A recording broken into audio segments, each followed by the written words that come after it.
Guys, welcome back to my YouTube channel. My name is Blessing Albright. If you are new here, you are absolutely welcome. So in today's video, I am going to be talking about how to apply for the UK Tier 2 skilled worker visa. Please note that I am not an immigration expert, not a consultant, and everything I'm going to say in this video is based off of my own experience only, and situations may differ, circumstances may differ, and outcomes may differ.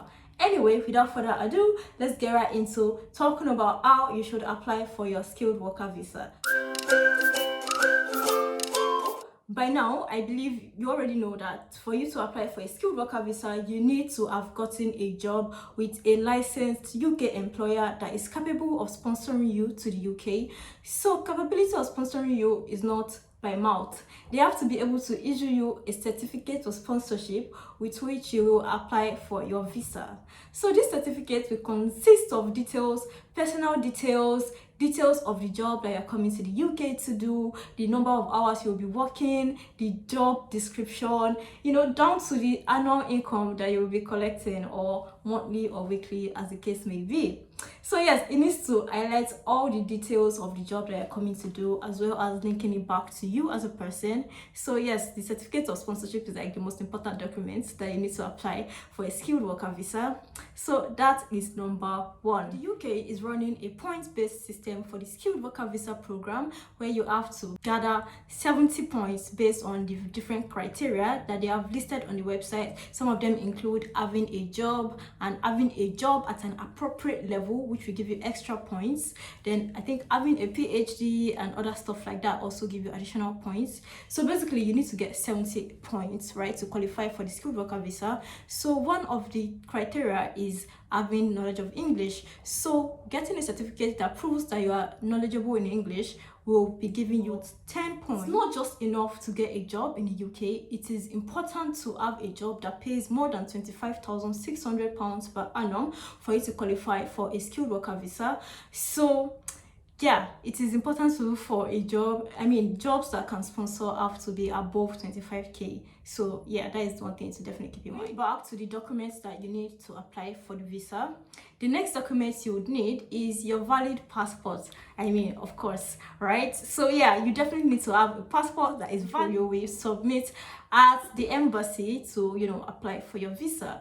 Make sure you have pages in it where they will put your visa stamp should you be successful. So other details that are of key importance are your job title, your annual salary, your employer's code, your employer's sponsorship code, and your job's occupation code. So the UK government has a list of various jobs which they have attached codes to, which you can check out to be sure of what occupation code your field falls into, so that you would not use a wrong occupation code. But yeah, not to worry, all of these details will most likely be included in your certificate of sponsorship, which your employer will send over. One document that you just might need to provide to support your application is your bank statement. So the UK government needs comfort that you will be able to support yourself in the first couple of months of your stay in the UK, before you start getting a steady flow of income and all of that. So you might need to provide your bank statement to show that you have adequate funds to support yourself in that period.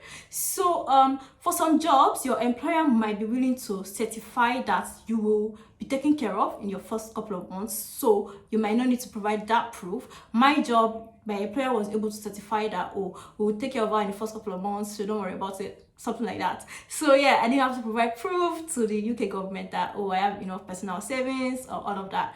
But yeah, so it is important to clarify and just know what your situation is, so that you'll be able to put all of this together and put forward a splendid application that will not be refused.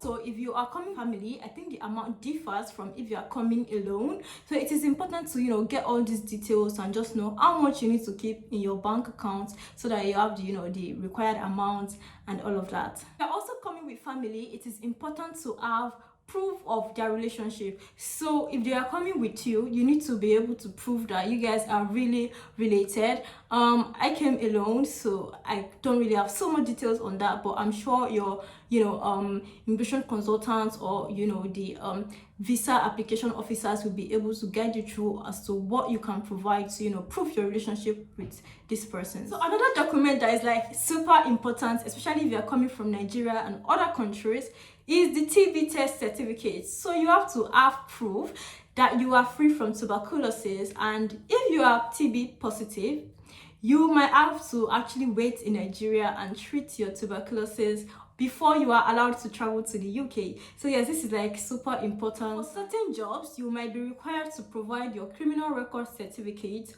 I'm sure there is a list of jobs that would require this. I don't think it's very popular for like most jobs, but yeah, for certain occupations, you have to provide proof that you don't have like criminal record, or you don't have like serious criminal record, depending on the job type. So yes, these are things that will definitely be communicated to you when you are applying for your visa, so you would know if you need to provide them or not. For my job, I'm just a bloody accountant, so yeah, nobody asked me for criminal record certificates. I mean, not like I have any criminal record, but yeah, that was like, you know, cool.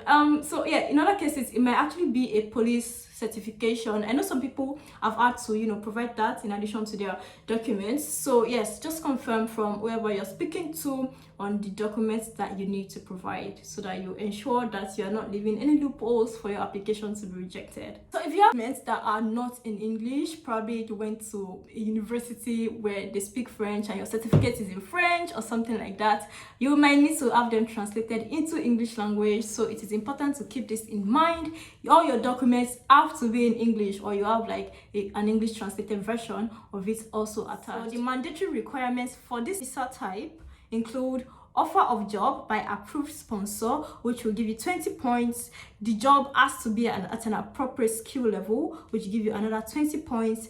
Then you have to prove that you speak English at a required level, which will give you 10 points. So that's about 50 points in total. Then if you meet the other criteria, of course, you meet the 70 points, right? Which will help you qualify for the visa type. More details on the criteria to get the 70 points to qualify for the visa, please check out the UK government website, where they have details of all the options you can explore to help you gather the 70 points. Anyway, these are the documents that I think you need to apply with. If you require more details, please speak to your immigration consultant or use the UK government website. Thank you so much for watching this video. If you found any of these details useful, please give this video a thumbs up to support the channel. Thank you so much for watching, and see you in my next video.